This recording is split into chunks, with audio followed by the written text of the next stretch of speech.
Yes, warmest greetings. First, I want to give thanks. Give thanks to Brother Keith who was here earlier on talking about the whole crowdfunding. And again, I want to give thanks to Tony Barber Shop, one of the most popular barber shop in the UK. Well known, popular all over the world now. People get to know about Tony Barber Shop. So now, yes, my brother. how you keeping? All right? I'm well, thank you. Let people know your full name again, man. It's Siayome Kareem. What you guys Saddam? Yeah, you just call me Saddam, man. Me did think, sir, who Saddam star?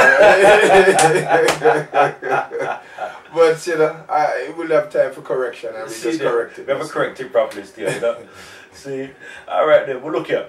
We have forgotten this because we know so when you go into a reason, you know. Time goes so quick now, you know. Very See? true.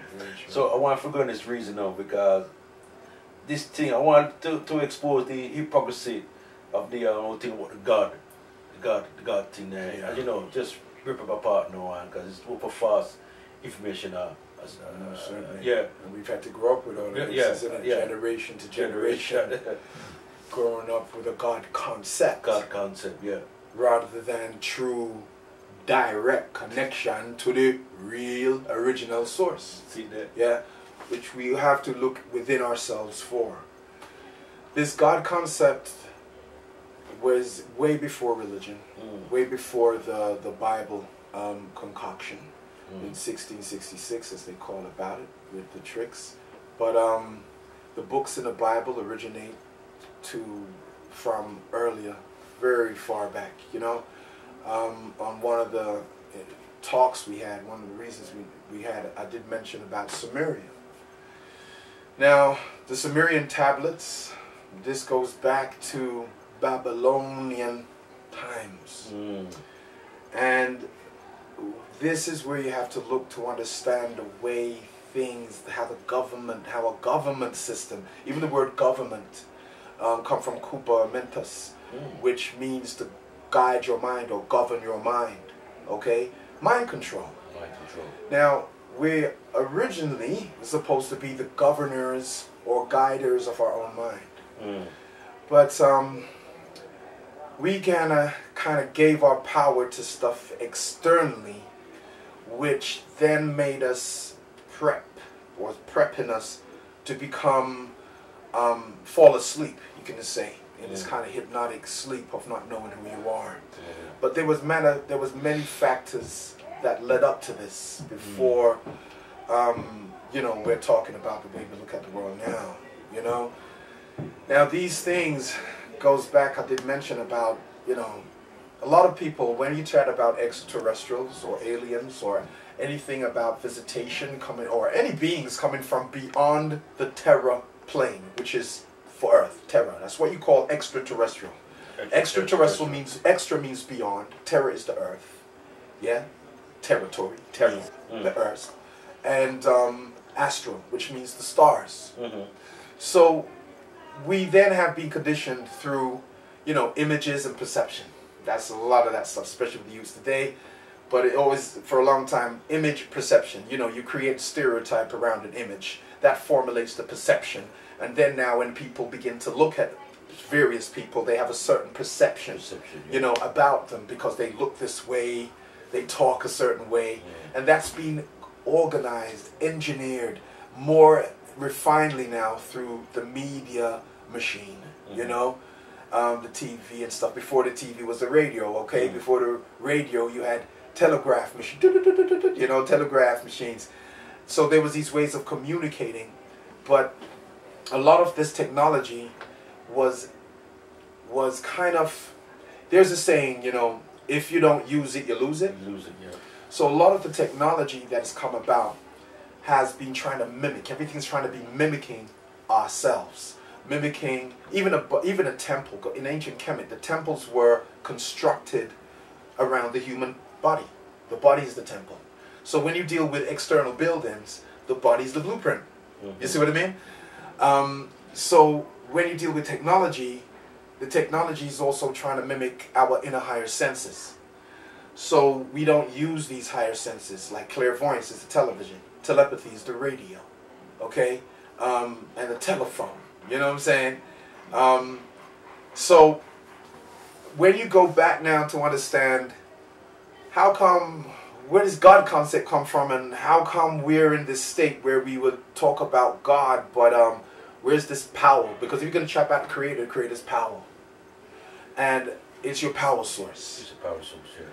You know, so, and when we think about connecting, tuning, you know, if you want some power, you got to plug in, isn't it? Yeah, it's never something that you plug out. Yeah, true. You plug in. Yeah, I like you know, you said that. you know, you gotta switch a button on. You press it in. You know, you depress it. Oh, it's off. You know, so you're either turned on or you're turned off. And even in relationships, so how you even feel with attraction, and you know, you either feel that charge, you know, that's arousal, where you feel say, well, boy, man, things is on because you turned on. If you're dealing with, you know, man and woman kind of attraction, or it's off. You know, it's cold. There's no heat. Nothing's going on. No current moving through. So these are terminologies that are representative of really ourselves tuning in to our power. You know, switching on, being turned on, having a charge, but we've been turned off. Okay?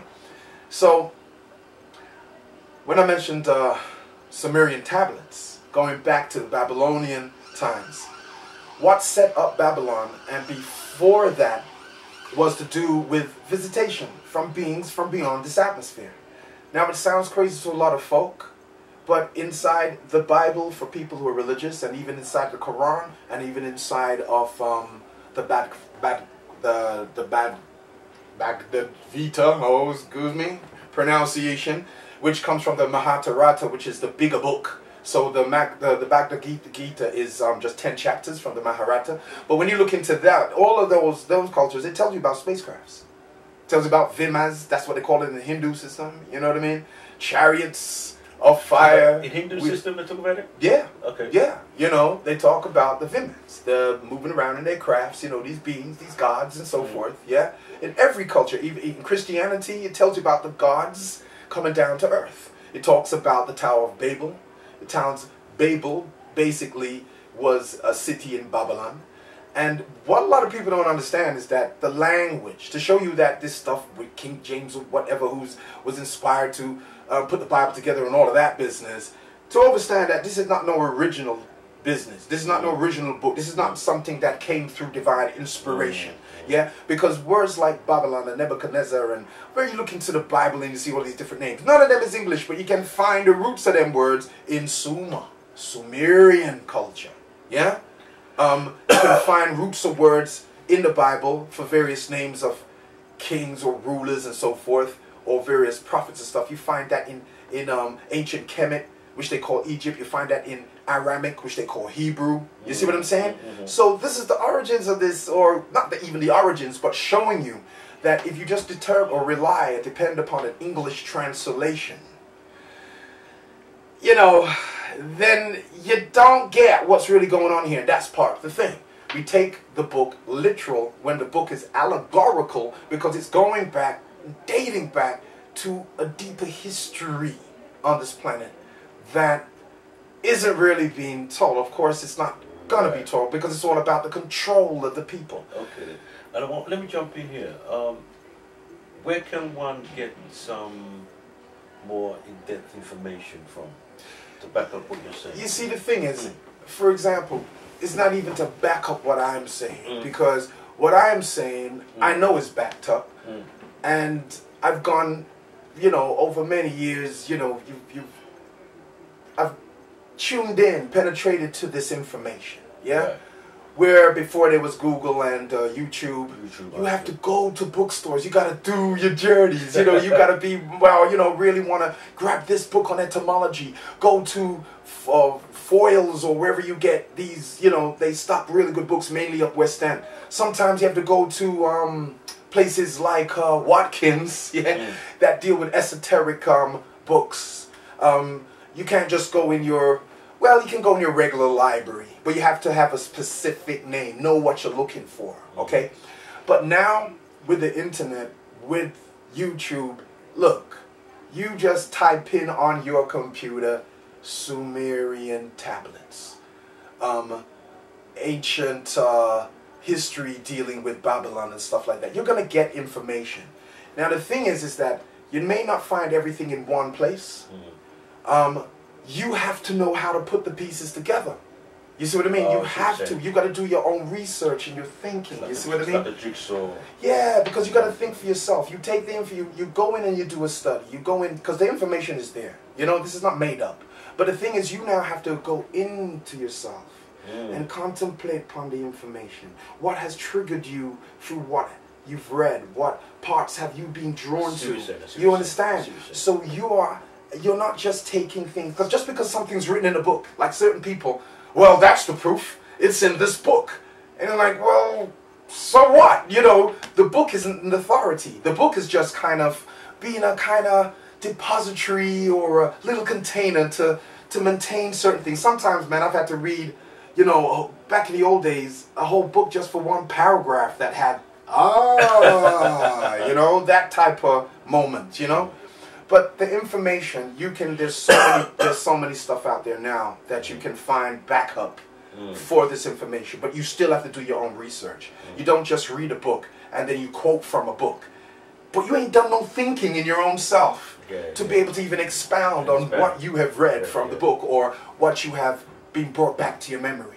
You see what I mean? So, and it's important to understand. Because where I coming from, you know, I'm homegrown. I'm not academically trained in or taught. That's what I should say. Yes, I have studied psychology, studied the stuff you can go and be academically taught. But what we mistake knowledge for is, even when we chat about spiritual growth and development, and at this time so many more people are chatting about it, and the days when I was growing up in the, you know, growing up in the 70s and stuff, you know, usually if you chat about spiritual growth and development, people are only thinking about what? Religion. You know what I mean? Or these alternative things, which they're now psychedelic. Oh, you're gonna take this shaman path of peyote and all these ayahuasca and you know these exotic names they say, and you think, oh, let me take this. Boy, what this?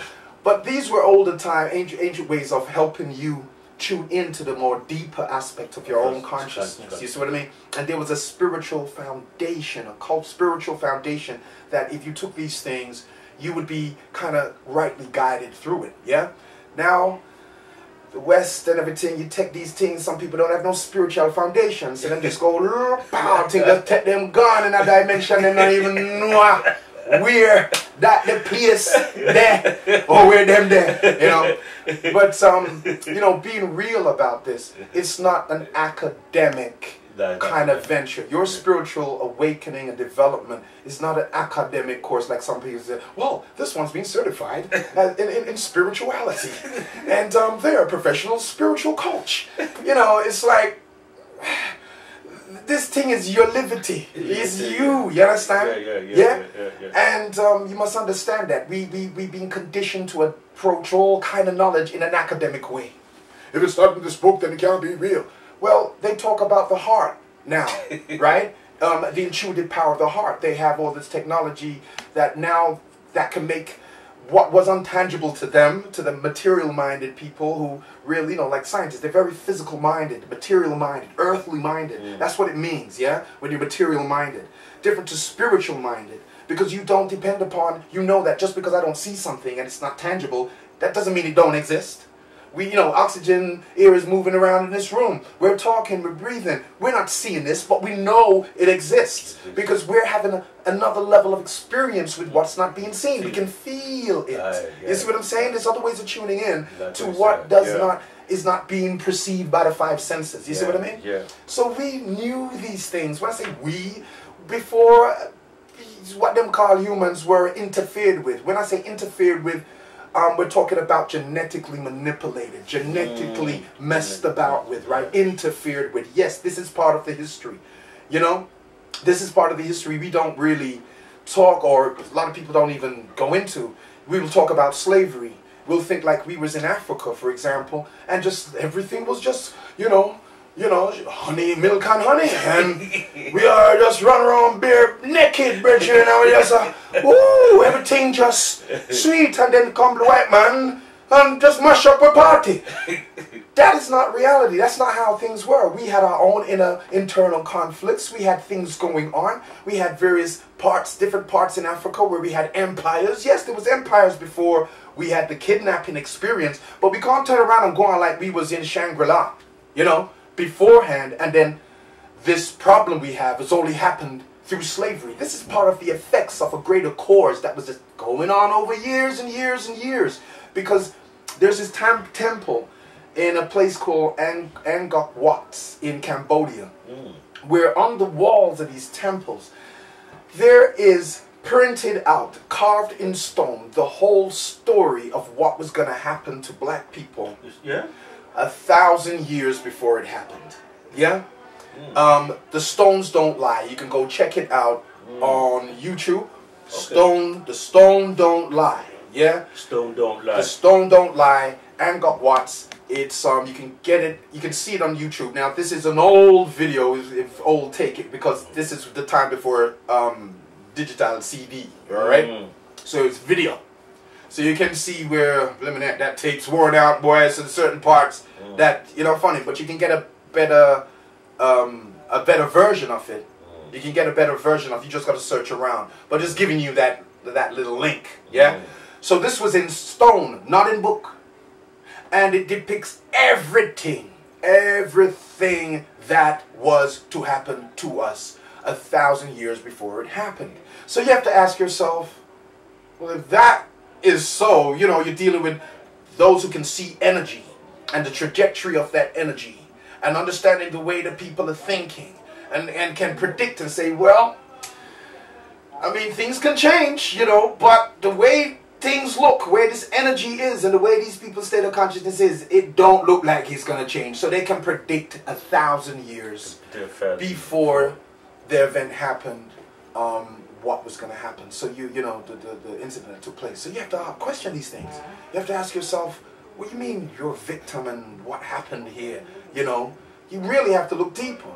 So the deeperness now is to go beyond the times when we had empires in Africa and so forth, but we got to understand the worldly. We got to open up our consciousness more broader. You got to understand yourself in a larger context. You got to understand yourself and your place in the universe, your identity as a divine being, as an emanation of Prime Creator, to be able to understand now the true Creator that you have to go within yourself to connect with directly. And this is your consciousness. You're going into the infinite ocean of your own consciousness. Sorry to cut you, but we've got about a minute left. Different to the God concept we're dealing with now. We've got about just over a minute left. I want us just to very quickly, right, where people can contact you in terms of your Facebook or... Yeah, I'm on Facebook as Siayome Kuruma, even though my name is Kareem, but Kuruma is just another version of Kareem. And I put it on there like that because it's a Facebook thing. I'm real on there, whatever I put up there, but you can go on Facebook. But how I spell my name, how it's spelled on my papers, my birth certificate or my passport is different to that. Yeah, but it's the same pronunciation, Siayome. Yeah. So Sam Kuruma, you can find me on YouTube. I have a website, my Art Soul Sound Meditation. Because apart from just doing this lecture, what happens is I do healing. When I say healing, healing means whole, okay? And basically what I do is tonal, vocal, soul, tonal frequencies, because sound, vibration is a medicine, and it helps align people. Okay, I think we just got about 30 seconds left. Right. You know, time is always a challenge with you, you know, because I know you like to get much information in, right? Yeah. Well, first want to give thanks to join us on this reason here, sir. And again, it's a pleasure, my brother, because I know you got a lot of information, I know you want to share with the people them. But give thanks. You're welcome, you're welcome, Give you're thanks. welcome, you're welcome. Give thanks.